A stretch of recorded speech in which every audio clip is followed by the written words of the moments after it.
I'm joined here by goalkeeping coach for Tranmere Rovers Women, Harry Pugh. Harry, tell me about your football career and how that has influenced your coaching. Yeah, thanks, Joe. I started my career off in football around professional clubs until I was in my mid-20s. And being around that professional environment, I picked up a lot from really, really decent coaches that I had. So the likes of Tranmere legends, Eric Nixon, John Achterberg, but also managers who were able to shape my career as a footballer. Since then, I've been able to take that into my coaching and be able to pass on some of the really helpful and insightful tips that they give you that potentially that you don't learn unless you've had that background as well. So I think although it's not essential being a goalkeeper coach to have that background of being in a professional club, I do think it certainly helps, and it gives you the background to know what pressures the goalkeeper's under and to appreciate what a goalkeeper feels like when a goal is conceded or you're on the wrong end of a mistake, for instance. So I think that the background I've had really has helped me with my coaching as well. Can you talk us through your journey at Tranmere so far? Yeah, I came into Tranmere back at the end of the 2021 season. Um, Brought in by Louise to head up the goalkeeping side of things, and we coach from the under 16s right the way through to the first team. We have approximately 5 or 6 keepers every training session that we're out there, and the level has been fantastic. The willingness and the enthusiasm from the keepers is just insane. They are amazing to deal with. They soak everything up, and they're in a position to want to learn as well. So we're really lucky here as goalkeepers to have Tranmere as a support, but also Tranmere are lucky to have the keepers that they do have as well. Can you tell us the key elements of goalkeeping? That's a tricky one. And I think we spoke off camera about this one as well, that there's so much to think about with goalkeeping. You've got to learn so many different techniques, whether it's crosses, whether it's shot stopping, whether it's high shot stopping, low shot stopping, whether it's positioning, footwork, kicking, everything seems to come into it. For younger goalkeepers, I'd say the main things that we're looking for is the keeper brave? You need to have a bit of bravery. Some people mistake that for craziness, some mistake it for stupidity, but it's all about how brave you are in the face of a striker running through on you. Do you put your body on the line to stop that ball from crossing the line? And that is basically what we're looking for. So bravery is a massive one in terms of looking at goalkeepers. We're also looking at willingness. We're also looking at do you have fun? Goalkeeping is a position where you don't love it over time. It's instant. It's a bit like the old Marmite thing. You either love it or you hate it. And the moment you put on your gloves and stand between those posts, you know straight away whether or not you're going to love it. If you don't love it after the first few sessions, I'd say maybe persevere for a little bit longer, but it might not be the position for you. They say about you just say about your love for the goalkeeping position and whether you love it or not. They say that being a goalkeeper is the lonely position. Have you got any advice for any budding keepers coming through the ranks here at Tranmere or who might be watching this video?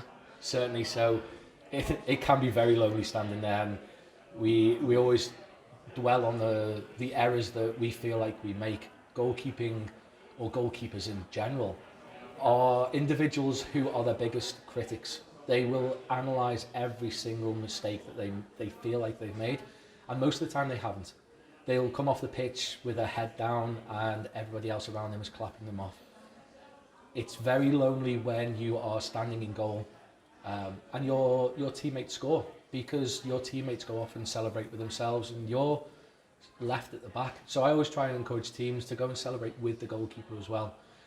Tips I'd give goalkeepers are you have to get used to spending time on your own sometimes, getting used to your own company, and constantly be talking, because that talking in terms of instructing your team or helpful tips and advice makes you part of the team as well. Managers and coaches who are potentially watching this, then I'd really encourage you to incorporate the goalkeeper within your sessions, within the matches, and make them feel part of the team as well, because as you say, it is a very, very lonely position and one where you certainly feel the pressures involved with football. Back onto coaching, is it important for you to adapt your coaching styles for the different age groups of keepers? Yeah, most definitely. I think we as coaches need to tailor our sessions to the keepers that we have in front of us, whether it's outfield or goalkeeping. But certainly with goalkeeping, you're not going to have the same intensity with a 7-year-old that you would do with a first team goalkeeper. The power of shots, the speed that you're doing the sessions with, the amount of rest that you need to give, the types of language you use, and also the instructions that you have for the goalkeeper. Everyone learns in different ways, and you need to get to know the goalkeeper to be able to do that. How key is the relationship you have with the players and the coaching team to the success of the growing project here at Tranmere Rovers? The relationship you have is key. For the players themselves, a coach needs to get to know their player to be able to tailor the coaching sessions to them, how they learn, how they pick up things, and what they need to work on. That has been a learning curve for me.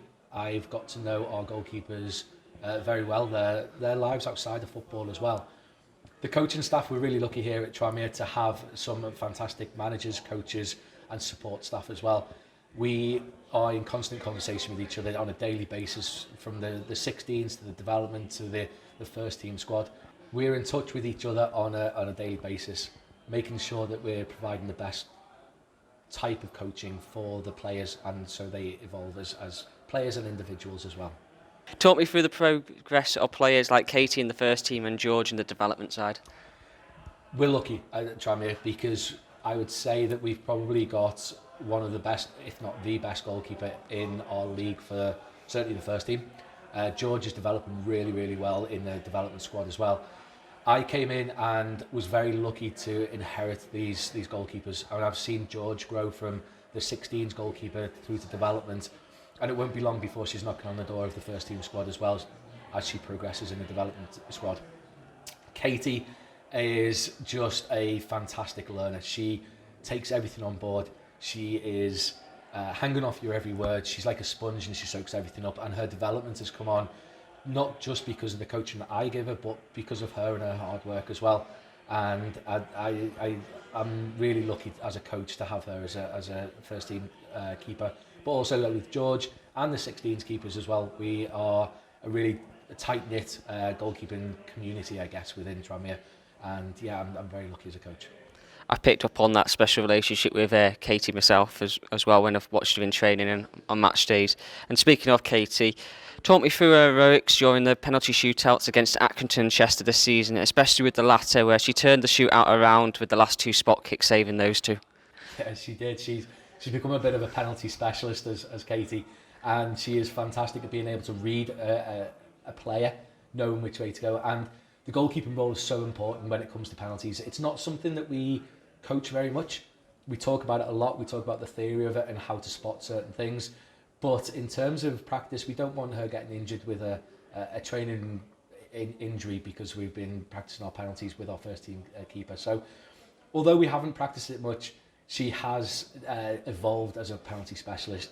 And as you said, she saved us in a few different rounds, and it's down to the team effort, but also down to that individual effort and the penalties that she's done so well. And finally, what are your long-term goals here at Tranmere Rovers? I'm very, very lucky to be here with the team. It's a club that I have supported since I was born. Used to go to matches at Prenton Park with the men's team, and have followed the women's team from the days of Sue Smith and the likes of Jodie Taylor as well. I think my aim is to continue to grow as a coach, but also to help the team and to make sure that we are going in the right direction, which I think under this management team that we've got at the moment, it's definitely going in the right direction. Thanks, Harry. No problems.